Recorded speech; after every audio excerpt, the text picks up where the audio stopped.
Muito bem, boa noite mais uma vez para aqueles que talvez eu não tenha falado. Nós vamos agora meditar um pouco na palavra do Senhor.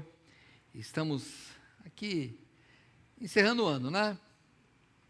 O último dia do ano é um dia da gente pensar, né, na nossa vida.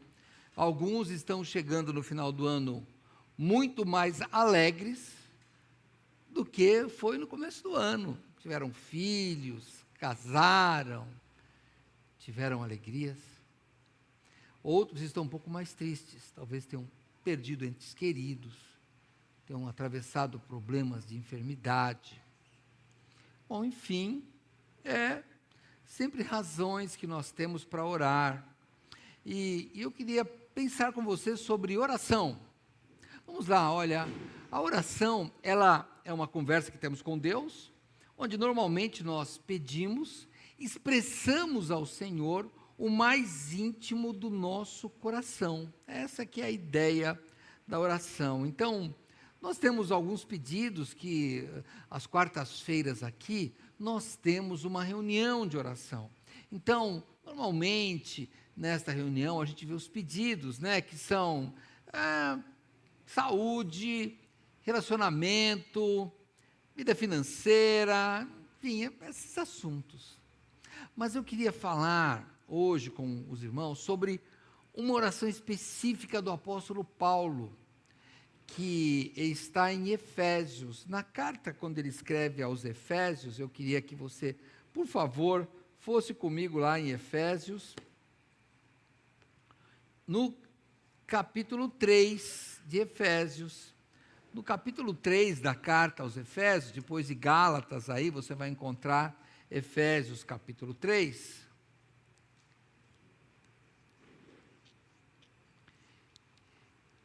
Aqui a perícope é o pedaço, ele diz, na minha Bíblia geralmente está aqui a partir do verso 14, mas eu quero ler a partir do 13, Efésios 3, 13,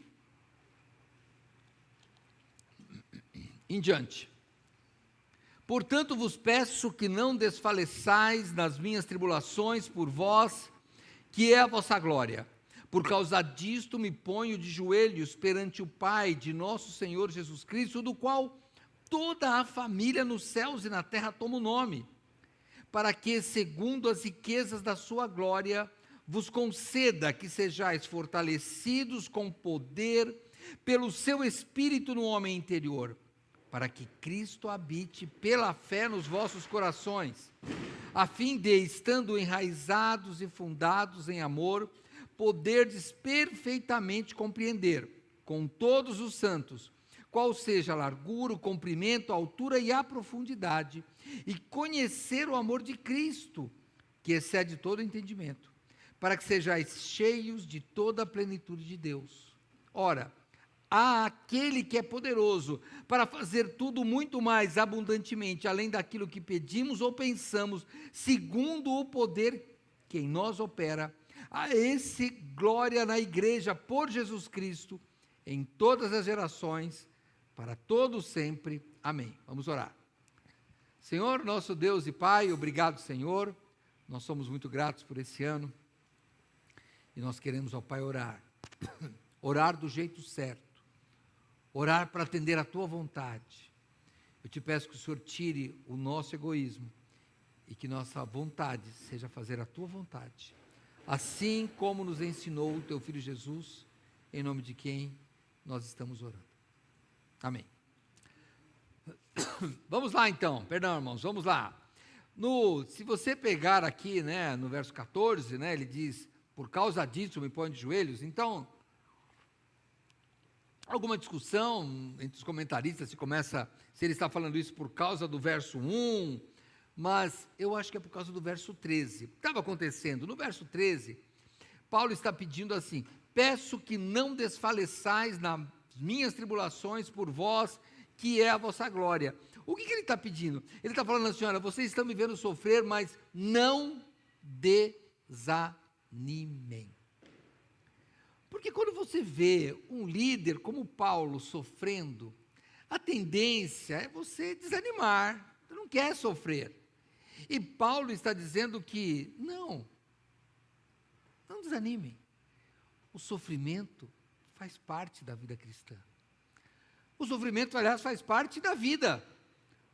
É que nós, que nos dizemos crentes, nós temos que encarar o sofrimento com um pouco de alegria a mais.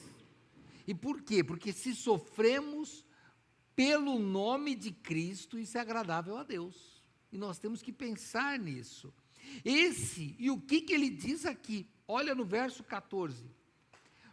Por causa disso me ponho de joelhos perante o Pai de nosso Senhor Jesus Cristo. Então, vamos imaginar, não era assim que ele se ajoelhava, mas ele está assim, nesta posição, talvez um pouco mais curvado.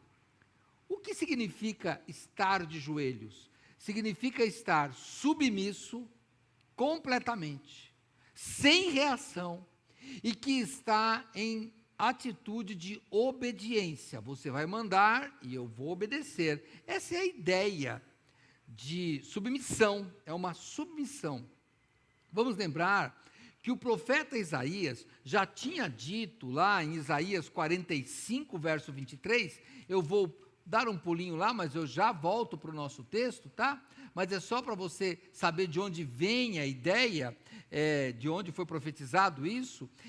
Livro do profeta Isaías, capítulo 45, verso 23, Isaías profetiza assim: por mim mesmo tenho jurado, já saiu da minha boca a palavra de justiça e não tornará atrás, que diante de mim se dobrará todo o joelho e por mim jurará toda a língua. Então, lá atrás, 700 anos antes de Cristo, Isaías já tinha falado isso. Paulo em Romanos vai dizer isso, está escrito: todo joelho se dobrará diante de Cristo e toda a língua confessará a Deus. E também lá em Filipenses, ele diz para que ao nome de Jesus se dobre todo o joelho que está no céu e na terra. Então, eu vou ler esse trecho de Filipenses só por causa do meu objetivo aqui, tá bom? Então, se você está em Efésios, né, logo próximo você vai em Filipenses, capítulo 2, no verso 10, diz assim: para que ao nome de Jesus se dobre todo o joelho dos que estão nos céus, na terra e debaixo da terra, e toda língua confesse que Jesus Cristo é o Senhor, para a glória de Deus Pai. Então, eu não estou falando aqui de fé. Você pode não acreditar em Jesus, hein? Você que está na internet, os que estão aqui, provavelmente acreditam, porque estão aqui. Mas imagine que tem alguém aqui ou assistindo que não acredite. Eu não acredito. Eu tenho uma notícia para você. Um dia, seu joelho vai dobrar diante de Deus. Pronto. Não tem como nós não aceitarmos isso. Você pode dizer que não acredita, que é uma balela, não importa. Porque o Senhor Deus vai fazer isso e toda a língua vai confessar Jesus como Senhor. Isso não significa que todos estarão no céu, num paraíso, na Nova Jerusalém, não. Vão ter que confessar, porque toda criatura reconhecerá que o Senhor Jesus é o Deus. Então é isso que você tem que pensar. Você vai fazer isso de qualquer jeito.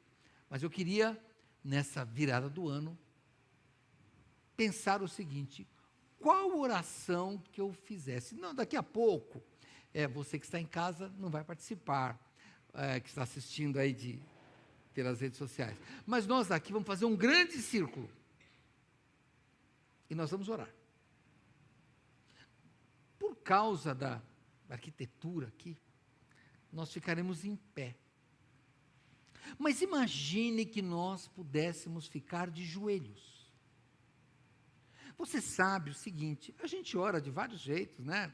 Às vezes ora na hora do almoço, geralmente quando você está nas refeições, a gente ora sentado, já notou? Está sentado. Né? Ninguém se ajoelha, é mais difícil. Mas quando nós estamos com um problemão, quando o pedido é muito alto, aí a gente dobra o joelho. Já notou? Tem um filho doente, aí é de joelho.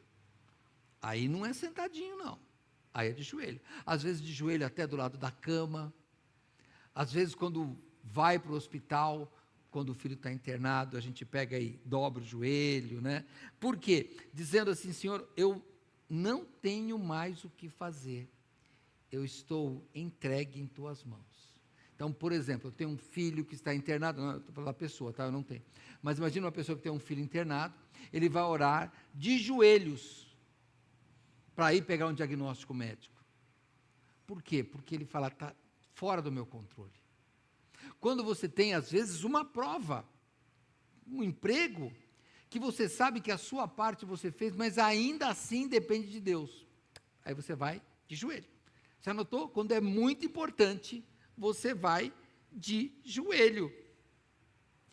E aqui o apóstolo Paulo diz, voltando ao nosso texto, do verso 14, por causa disso me ponho de joelho perante o Pai. Então, eu queria que você fizesse um exercício comigo. Neste ano de 2025, você consegue lembrar de uma vez que você teve que dobrar seu joelho? Tenta lembrar. Talvez um filho que passou um perigo, ou de um acidente, ou de um assalto, ou de coisa assim.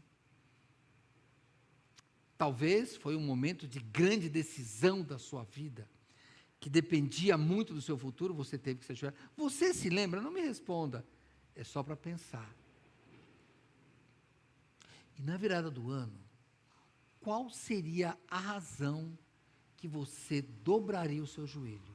Se hoje eu dissesse para você que está aqui no templo, ou você em casa, pensa numa coisa que você quer tanto, mas você quer tanto, que você dobraria o seu joelho. Eu vou fazer o pessoal da transmissão hoje sofrer um pouco. Então, eu vou pensar numa coisa e vou representar vocês pensam. Não precisa ficar de joelho, mas só pense. Qual razão que eu dobraria meu joelho para 2026? Aí eu penso essa razão e eu estou aqui curvando, dizendo, Senhor, não depende de mim. Eu estou completamente submisso a Ti. Mas esse é o desejo que eu tenho. Se você fez isso, talvez na sua casa você possa pensar em fazer isso. Em ajoelhar naquele grande pedido lá no fundo. Maior pedido. Não sei qual é, você sabe. Mas Paulo aqui, ele fala que ele está orando de joelho para que as pessoas compreendam que o sofrimento dele é um sofrimento pelo Evangelho. E ele diz mais, ele diz que eu fico de joelho, no verso 14, por causa disso me ponho de joelhos perante o Pai de nosso Senhor Jesus Cristo. E aí ele complementa, do qual toda a família dos céus, nos céus e na terra, toma o nome. E aí nós temos que pensar, o nome é cristão. É esse o nome, irmãos, porque está falando de Jesus Cristo. Veja, lá em Antioquia, os discípulos, os seguidores de Cristo, não os apóstolos, os discípulos começaram a estudar a Bíblia, estudaram um ano, e depois disso as pessoas começaram a chamar de cristão, e a Bíblia diz que foram pela primeira vez chamados cristãos, lá em Atos capítulo 11, verso 26, então depois continuaram a ser chamados de cristãos, e isso vem há 2000 anos, um pouco mais, mas então você pense nisso. E aí ele fala dessa família. Família. E como é que eu vou ficar alegre por ser chamado cristão se eu tenho diferença com outra pessoa? Eu vou dizer para vocês, olha, lá no céu, eu sei que cada um tem o seu jeito de pensar, um acha que a esposa vai ser esposa, o outro acha que não vai ser mais esposa, eu não sei, sinceramente eu não sei, eu só sei que nós teremos um sentimento diferente por causa do corpo glorificado. Então lá, mas sou eu, se você discorda, não tem problema, mas por exemplo, lá, será que eu serei brasileiro? Com esse sentimento latino? Será que eu serei alemão? Mais frio?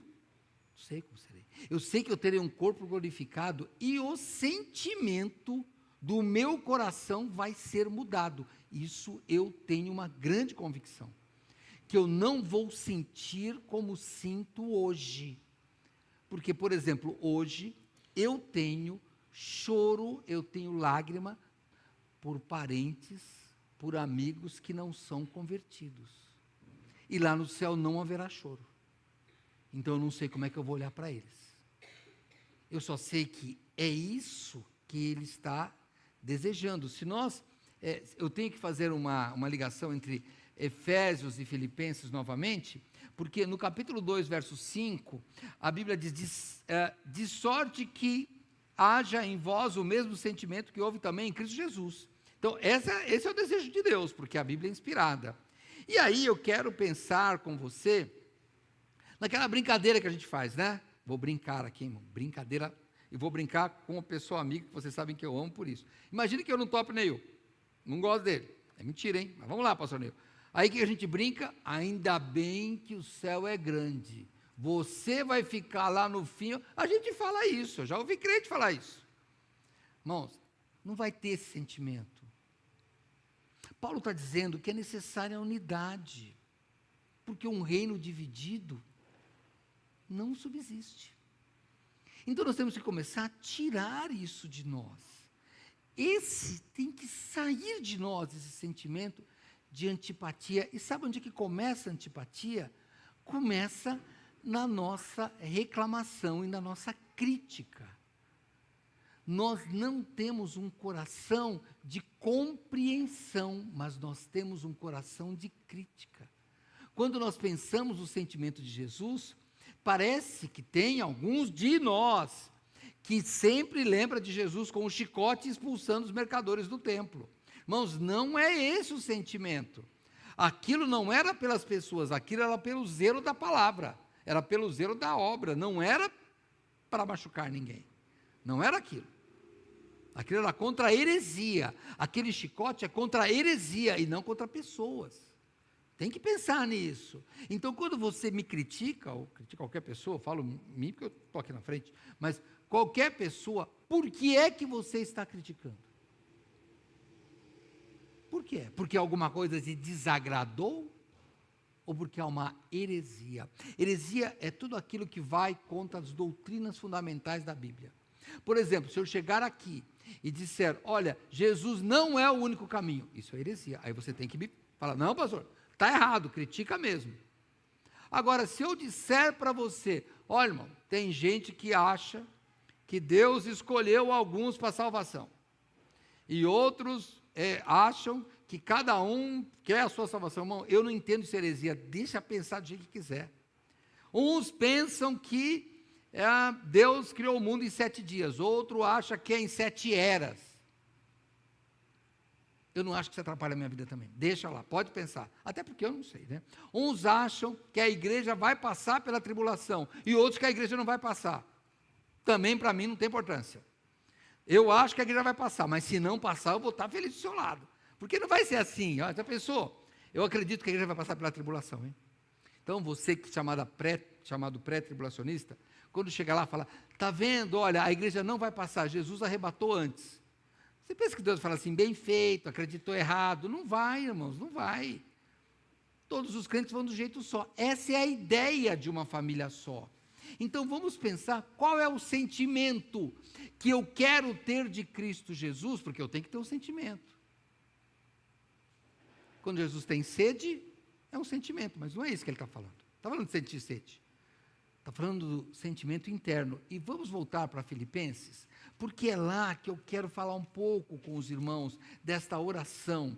Olha, no capítulo 2, de novo, onde nós estávamos lá, em Filipenses 2, eu li o verso 5 e vou continuar lendo.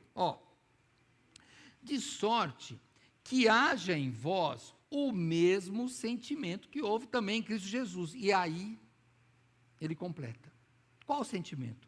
Que sendo em forma de Deus, não teve por usurpação ser igual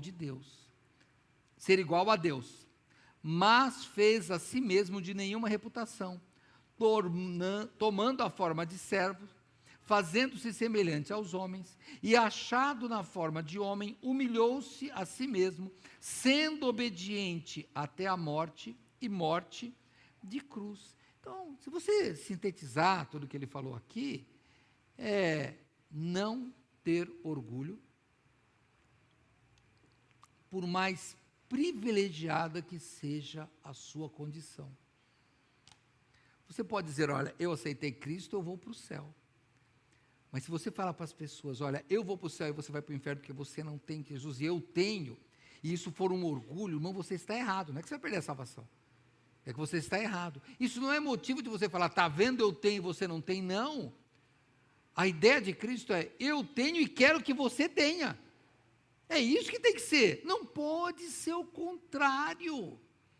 E estamos caminhando pela sociedade, enfim, numa sociedade competitiva, onde as pessoas querem ter algo melhor que o outro.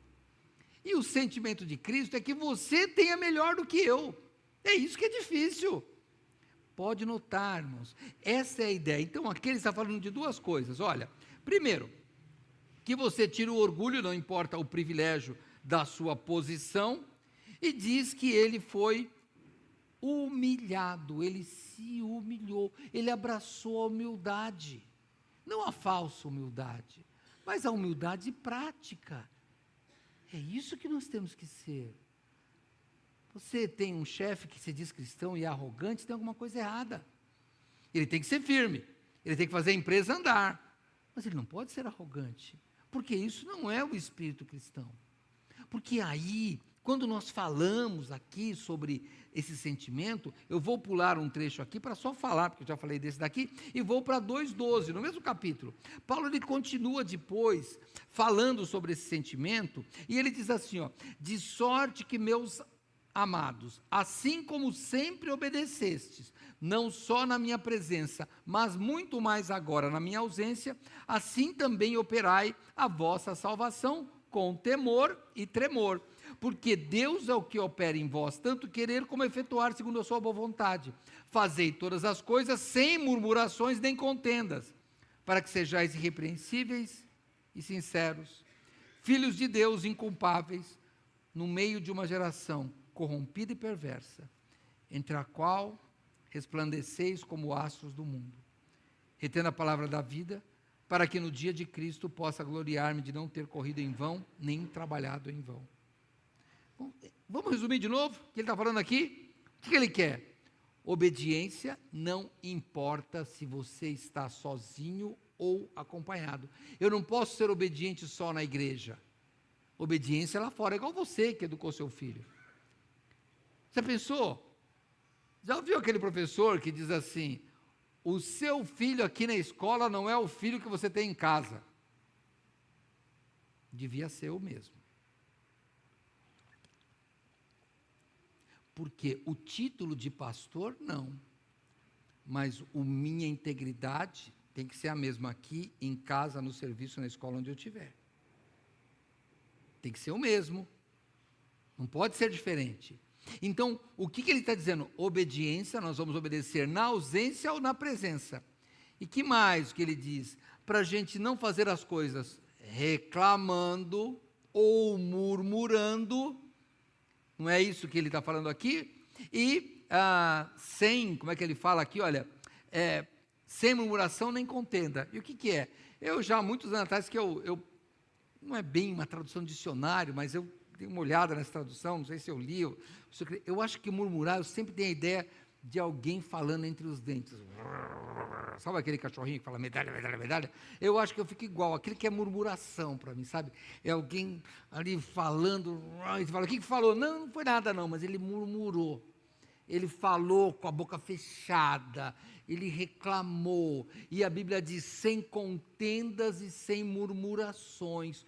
Quando você, pastor, eu não posso reclamar? Pode, de tudo aquilo que for contra a vontade de Deus, porque se for dentro da vontade de Deus, você não reclama. É assim só que funciona, é desse jeito só, que ele está falando. E agora, Paulo, ele está dizendo para a gente, que ele está orando, né, lembra?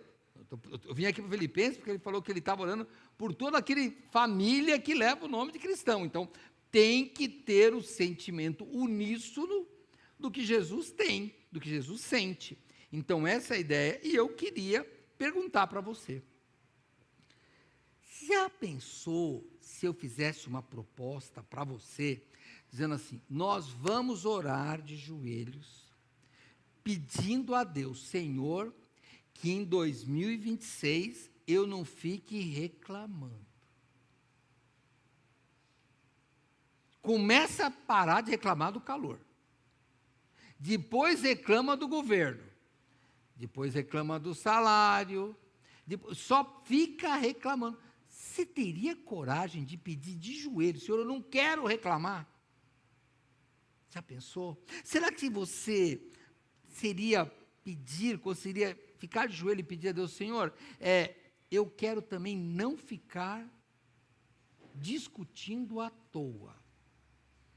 Eu não quero. Lembrei até, quando eu fazia essa mensagem, da anedota, da coisa que o pastor Neil contou lá, do tigre e o burro, né? Lembra? Qual foi lá? Lembra domingo? Depois você vê aí, mas eu vou resumir aqui, ele conta melhor que eu, tá? O burro disse que a grama era azul, o tigre brigou com ele, foram lá, que a grama é verde, o leão pegou e puniu o tigre e falou, burro, você está certo, a grama é azul. E o tigre, por que ele foi punido? Porque ele ficou brigando, não precisava de perder o tempo, para de perder tempo. Já pensou que muitas vezes, quando o pastor Neil falou, eu fiquei lembrando, muitas vezes nós somos esse tigre, que ficamos brigando. Irmãos, qual a diferença se a grama é azul ou é verde? Só para o jogador de futebol lá que faz sintética. Porque daí podia ser grama azul, tanto faz. Aliás, tem uma cidade dos Estados Unidos que chama Bluegrass, chama grama azul. Deixa ser azul, estou lá preocupado com a cor da grama, não como aquilo. Pode ser. Então a gente fica discutindo por tolice. Você que brigou para o futebol aí, hein? Brigou, discutiu. Agora você começa a ver, o time tal está comprando o jogador do outro time. E o cara vai lá e beija toda a camisa. E você, bobão, lá brigou. Desculpa falar de bobão, tá? Mas assim, você, tolinho, brigou e o cara está ganhando dinheiro com você, não está nem aí com a sua vida. E você está lá, vamos honrar a camisa. A camisa dele, sabe a única parte? O bolso. É a única parte da camisa. E os caras se matam aí. Não, a gente fica contendendo. Então, será que você pediria a Deus, Senhor, olha, eu vou orar de joelho, eu não quero ficar reclamando, eu não quero ficar brigando. E o pior, ou o mais forte, no verso 15 aqui de Filipenses 2, ele diz, para que sejais irrepreensíveis, sinceros, inculpáveis, no meio de uma geração corrompida e perversa, entre a qual resplandeceis como astros, como estrelas, como luz do mundo, lembrando de Mateus 5,16. Você pediria para Deus, assim, de joelho, falando, Senhor, eu quero ser irrepreensível e quero ser sincero. É bom pedir isso, né? Parece bonito, parece até romântico.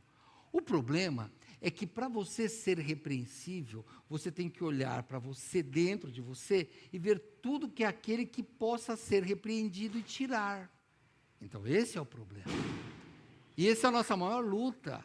Olha, a idade está chegando, eu tenho falado isso na igreja, não da idade, vocês estão vendo, né? Mas, eu tenho falado isso, por exemplo, o meu açúcar vive alto. O que significa para mim ser irrepreensível?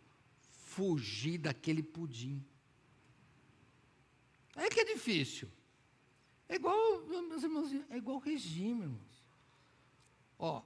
Imagina que você vai lá na nutricionista, irrepreensível, ela fala, sua dieta está certinha.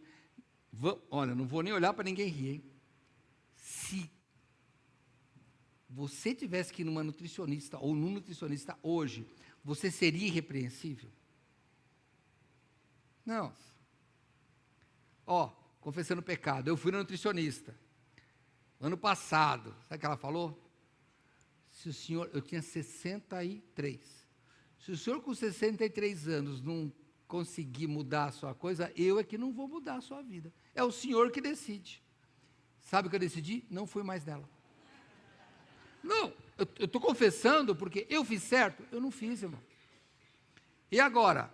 Sabe o que eu estou fazendo? Estou eu lá de novo, pegando guia, marcando, buscando um nutricionista de novo. Por quê? Porque não melhoram os exames, né, irmão? Não adianta, né? Não adianta. Porque ela fala assim, senhor, melhorou a alimentação? Eu falo, melhorei, né? Não, sabe o que foi a melhora? Parei de comer pizza de calabresa e estou comendo pizza de brócolis. Não resolveu muita coisa. Porque brócolis vem um monte de bacon. A gente chama de brócolis, aquilo é só para psicólogo, pizza de brócolis. Né, Marilda? A gente que gosta. Aquilo não, vem 2 negocinhos de brócolis, tem um monte de bacon e queijo assim em cima. Ó. E a gente fala, comer é só para a gente ficar com a consciência pesada. Aliás, consciência leve, né? Eu estou brincando com a Marilda porque a gente sempre pede brócolis. E aí a gente sempre pergunta, tem bastante bacon? É aquele brócolis que a gente quer. Vem assim, ó, aquele verdinho lá no meio, só para fazer a cor bonitinha. E a gente fica com a consciência tranquila. Só que daí você vê isso, eu sou repreensível. E você? Você já imaginou agora por dentro? Isso é por fora. E por dentro, num Deus que fala, faça isso, e eu não faço. Um Deus que eu vou chegar e fazer igual eu fiz com a minha nutricionista. Eu falo, então vou sair da sua presença, como Adão fez. O que acontece com Deus? Ele vai atrás. A minha nutricionista sumiu. Ela não foi atrás de mim, eu que vou voltar atrás dela. Mas Deus não. Ele vai atrás de novo. Opa, não mudou aí, ó, volta. Será que o Senhor Deus não quer, o sentimento não é esse. Mas olha, o sentimento para a gente orar não é para ser irrepreensível. Então, fala, o que é hoje? Aí eu também não quero olhar para você, não quero que você fale, eu quero que você pense. Se hoje, qual é a coisa repreensível em você? Ou seja, qual coisa que você está fazendo que o Senhor Deus diz que não é para fazer? Talvez seja tão duro para você, você não percebe. A gente pensa em vício, é álcool, droga, irmão, tem muitos vícios. Celular tem vício, rede social tem vício, comer em alguns lugares é vício. Nós temos que tomar cuidado com isso. Então, o que é aquilo que é muito difícil para você? Muito. Aquilo que você sabe que te repreende, mas é difícil, porque, olha, pensa, eu chego, hoje eu vou confessar os pecados que eu estou também querendo ser repreensível, hein? Aí eu falei para ela assim, para mim, na época, né? Falei, dona, mas eu sou crente. Ela, e daí? Eu falei, daí que a nossa vida social é fogo, a gente termina o culto e vai comer pizza na casa dos irmãos. Não tem jeito. Ela falou assim, olha a história dela, irmãos. Aí acabou, né? Foi por isso que ela está sempre certa e eu estou errado. Ela falou assim, ó, meus pais só comem com fritura. E são todos gordos. Ela é magrinha. Ela falou, e eu, quando eu fiquei mocinha, assim, 16, 17 anos, eu falei, não quero ser igual meus pais. Estudou nutricionista. Ela falou assim, ó, meus pais comem e eu faço a marmita da semana. Ela só olhou para mim, eu já entendi. Já pensou que legal, pastor? Eu vou comer pizza, eu não vou levar a minha marmita. Mas com Deus nós devíamos fazer isso. Quando nos chamam para alguma coisa, nós falamos, vou levar minha marmita espiritual. Este lugar eu não quero comer. Então, vamos lá, eu vou ficar de joelho de novo, só na minha encenação aqui, embora eu quero fazer isso mesmo. Pensa numa coisa que você precisa de pedir de joelho. Porque você não consegue se livrar disso. Pode ser da sua saúde, pode ser no sentimento, pode ser de alguma pessoa que você não goste, pode ser de alguma coisa que você tenha falhado com Deus, ou na leitura bíblica, ou na oração, ou na frequência de culto, não sei. Pensa naquilo que você não está conseguindo. E agora a gente pensa, e eu vou de novo ficar de joelho. O que é que você tem? Não me fale, só pense. Voltando para o texto de Efésios, capítulo 3, que é lá que nós estamos. Ele continua aqui no verso 16, depois que ele fala da família. Ele diz, para que, segundo as riquezas da sua glória, vos conceda que sejais fortalecidos com poder pelo seu Espírito no homem interior, para que Cristo habite pela fé nos vossos corações. Eu vou parar aqui. O que ele está falando? Ele está dizendo, eu quero que o seu coração seja fortalecido. espiritualmente. Quero forçar isso. É isso que Ele quer, fortalecer a sua vontade. Porque é isso que você faz na sua vida, você tem que fortalecer, e ele fala aqui, olha aqui, nós só seremos fortalecidos com as riquezas da glória de Deus, e que Ele conceda para nós, que o nosso homem interior seja fortalecido, e para quê?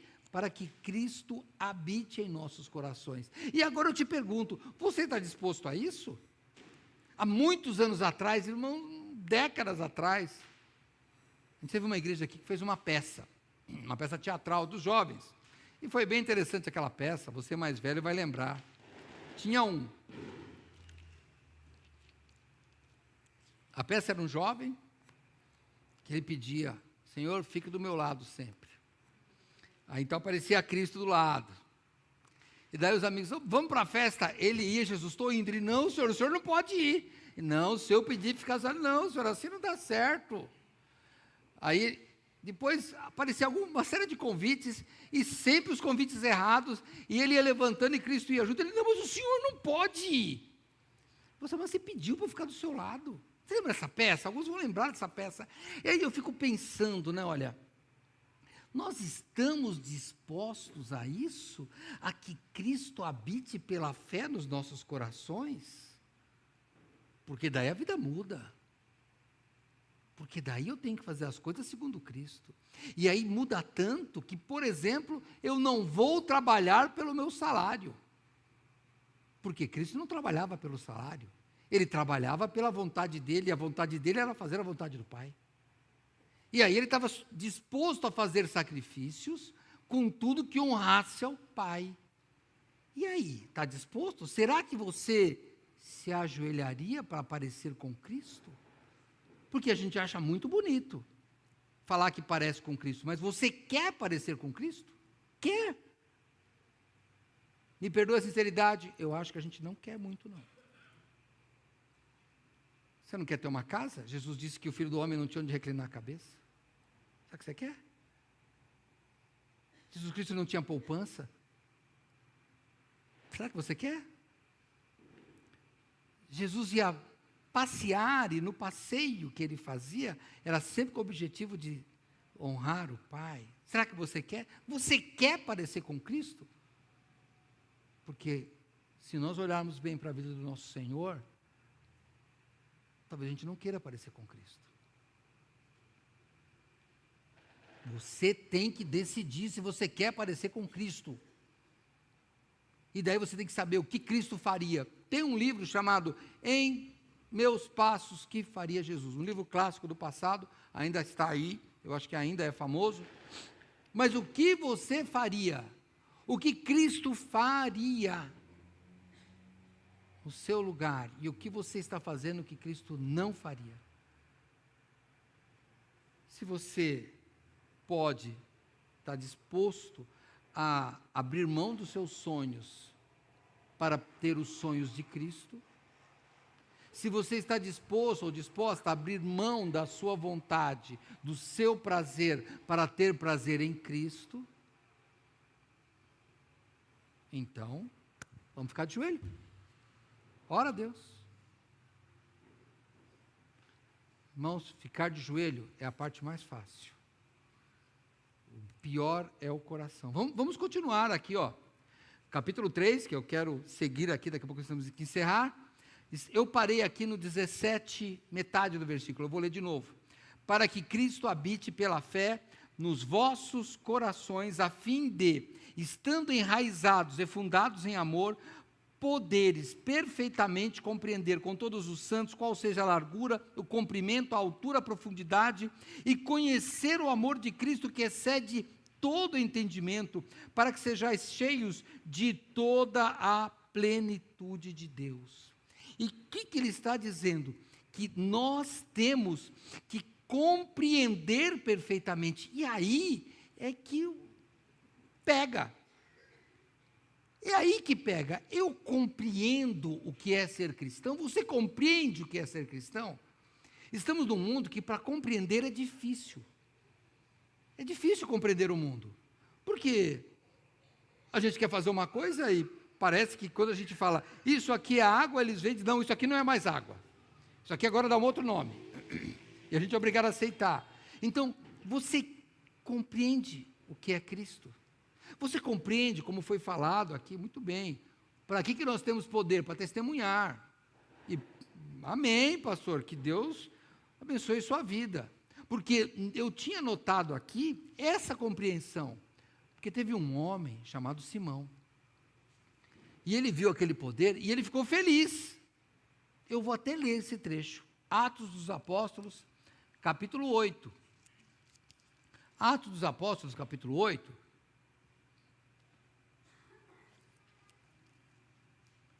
Deixa eu ir lá para trás aqui, que eu parei um pouco antes. 8, pronto.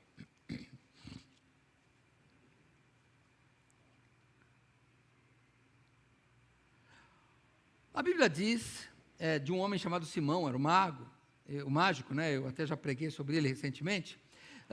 No verso 17 do capítulo 8, então lhes impuseram as mãos e receberam o Espírito Santo. E Simão, vendo que pela imposição das mãos dos apóstolos era dado o Espírito Santo, lhes ofereceu dinheiro, dizendo, dai-me também a mim este poder, para que aquele sobre quem eu puser as mãos receba o Espírito Santo. Mas disse-lhe Pedro, o teu dinheiro seja contigo para a perdição, pois cuidaste que o dom de Deus se alcança por dinheiro. Tu não tens parte, nem sorte nesta palavra, porque o teu coração não é reto diante de Deus. Arrepende-te, pois, dessa tua iniquidade, e ora a Deus, para que porventura te seja perdoado o pensamento do teu coração, pois vejo que estás em fel de amargura e em laço de iniquidade. Respondendo, porém, Simão disse, orai vós por mim ao Senhor, para que nada do que disseste venha sobre mim. Qual era o problema de Simão? Ele não compreendeu. Ele não compreendeu. Meus irmãos, daqui a pouco, esse ano, vira aqui. O pastor Epitácio, 10 horas da manhã, a gente estava conversando, porque lá já era 26. Ele já faz 14 horas que está no ano 26 já. Começamos um pouco de manhã, e eu estava no ano passado e ele estava no ano que vem. Foi legal conversar, foi um negócio interessante, a gente trocou mensagem hoje. Eu mandando num ano e ele respondendo no outro. Eu estava lá, sabe aquele filme De Volta para o Futuro? Eu já estava lá. Eu já falei com 2026. Olha que legal. 10 horas da manhã eu estava falando, olha que interessante. Irmãos, o tempo, tanto faz. Se você não mudar a sua vida, é porque não compreendeu. Porque tem pessoas que chegam aos 60, 70 anos e ainda parecem adolescentes, parecem crianças. Não compreenderam o que é a vida. Nós temos que compreender o que é ser cristão. Ser cristão não é vir de vez em quando cultuar o Senhor. Ser cristão não é ler a Bíblia quando sobra tempo. Ser cristão não é oferecer o seu serviço quando você não tem nada o que fazer. Ser cristão, irmão, é ficar de joelhos diante do Pai, que eu repito, ficar de joelhos é obediência e submissão. Quantas vezes você faz isso? Se você neste ano não resolver mudar isso, talvez, eu não quero te acusar, mas quero te alertar, talvez você não esteja compreendendo o que é ser cristão. Está compreendendo o que é ser cristão? Nós cantamos umas músicas antigas aqui. No tempo é que não tinha que pagar para cantar, porque agora tem que pagar. E vai ser cada vez mais assim. Nós vamos cantar músicas que tem de pagar, porque não é música para louvar a Deus, é música para ganhar dinheiro. Tem alguns cantores e cantoras que eu acho que deviam chamar Simão de algum jeito. Simão feminino, Simão masculino. Porque quero poder, que alguma coisa que o dinheiro traga. E tem que tomar cuidado com isso. E nós fazemos igual. Mas eu quero falar para você, você está disposto a orar para ser humilhado, se for o caso, se for necessário, para sofrer por Cristo. Olha, como eu disse, o mais fácil, irmãos, é dobrar os joelhos, mas eu vou continuar a leitura. Quando ele fala que nós temos, ele fala de uma série de medidas, né, no verso 18, eu vou ler novamente, para poderes perfeitamente compreender com todos os santos, e aí vamos compreender como igreja, tá?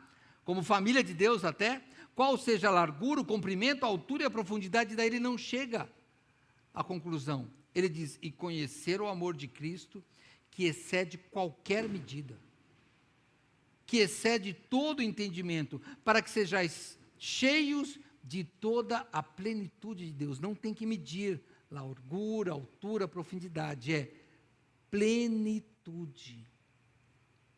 E aqui ele termina. Ora, há aquele ou para aquele que é poderoso para fazer tudo mais, tudo muito mais abundantemente, além daquilo que pedimos ou pensamos, segundo o poder que nós opera, a esse glória na igreja por Jesus Cristo em todas as gerações, para todo sempre. Terminamos aqui. Vou dizer uma última coisa para você. Eu vou de novo me colocar de joelhos. E vou te pedir que você pense, pelo menos parecido com o que eu pensei. Quando eu fico de joelhos, desse jeito aqui,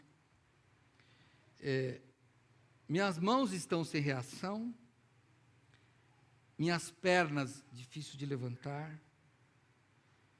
A única coisa que parece estar livre em mim são as costas, onde dá para carregar uma cruz.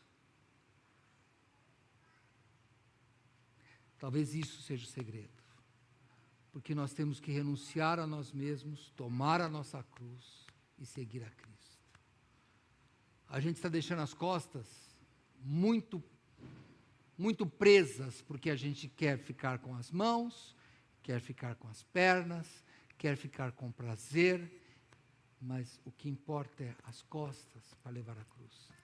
Porque Jesus falou, aquele que quer me seguir, renuncie-se a si mesmo, tome a sua cruz e me siga. Ficar de joelhos é mais difícil do que você possa pensar.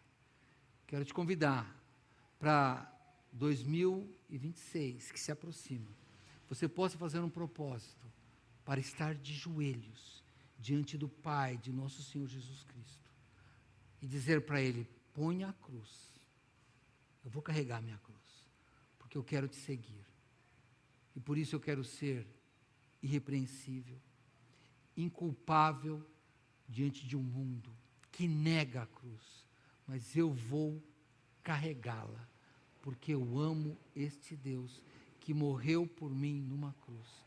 Tenha um feliz 2026, mas lembre-se, fique de joelhos, dando as costas para o Senhor colocar a sua cruz, para você conseguir carregar, e levar, e mudar, e falar de Cristo, e brilhar nesse mundo, porque aí não é que a igreja vai crescer, você vai crescer e a igreja vai crescer junto, porque daí todos vão querer ir para um lugar onde a estrela está brilhando, e ela está brilhando quando você se ajoelha diante do Pai e deixa Deus agir por você. Tem algo para repreender? Peça para Deus tirar. Vamos orar. Senhor Deus, obrigado por este ano, e estou aqui, Pai, em nome deste povo, Senhor, em meu nome, pedindo perdão, Pai, pelas vezes que nós merecíamos repreensão.